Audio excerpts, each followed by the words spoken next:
Viewers, welcome to my channel. ఈ రోజు మన ఛానల్లో ఒరిస్సా స్టైల్లో చికెన్ కర్రీ ఎట్లా చేస్తారో చూద్దామా.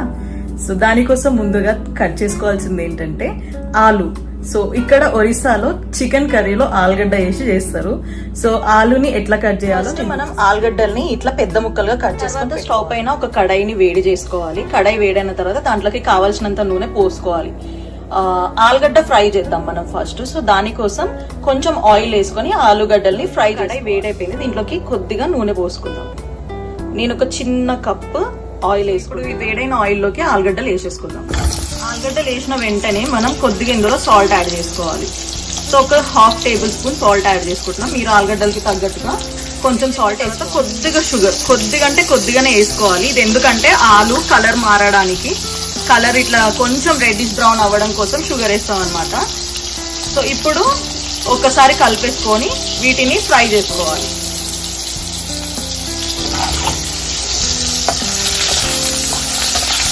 సో ఇప్పుడు కొద్దిసేపు మూత పెట్టేసి ఒక 5 నుంచి ఒక 5 మినిట్స్ పెట్టేస్తే సరిపోతుంది. 5 మినిట్స్ లో ఆలుగడ్డ మంచిగా ఉడికిపోతుంది. ఆలుగడ్డలు కొద్దిగా ఇట్లా రెడ్డిష్ బ్రౌన్ అవ్వగానే మనం గ్యాస్ ఆఫ్ చేసేసుకొని పెట్టేసుకోవాలి.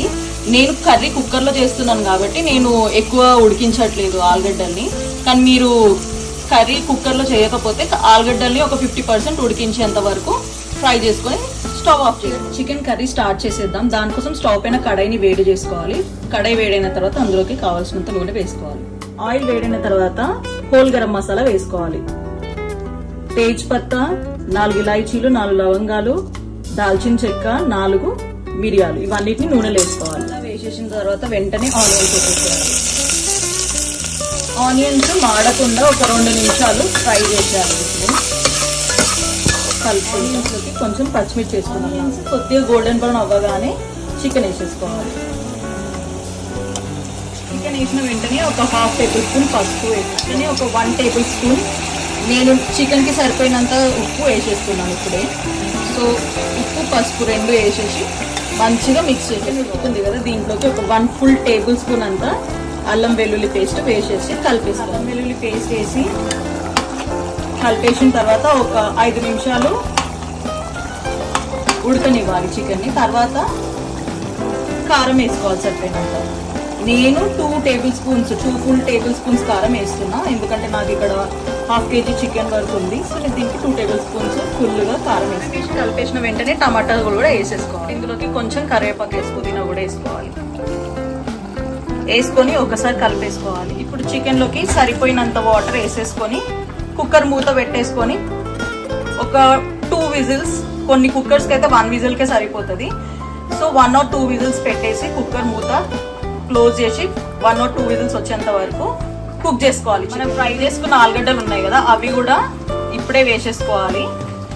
చికెన్లోకి వేసేసుకొని ఇప్పుడు ఒకసారి మంచిగా కలిపేసుకొని మూత పెట్టి 1 లేదా 2 విజిల్స్ వచ్చేంత వరకు, చికెన్ కుక్ అయ్యేంత వరకు, చికెన్ ఉడికేంత వరకు ఉడికించుకోవాలి. కుక్కర్ మూత పెట్టి మూత తీసేసి దీంట్లో 1 టేబుల్ స్పూన్ ధనియాలని, 1 టేబుల్ స్పూన్ చికెన్ మసాలా ఇప్పుడు మంచిగా కలపాలి.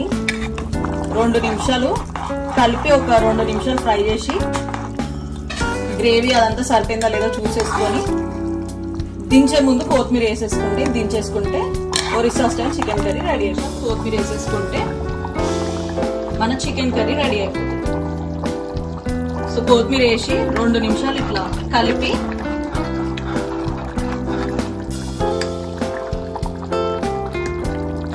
స్టవ్ ఆఫ్ చేసేస్తే మన చికెన్ కర్రీ వేడిగా రెడీ అయిపోతుంది.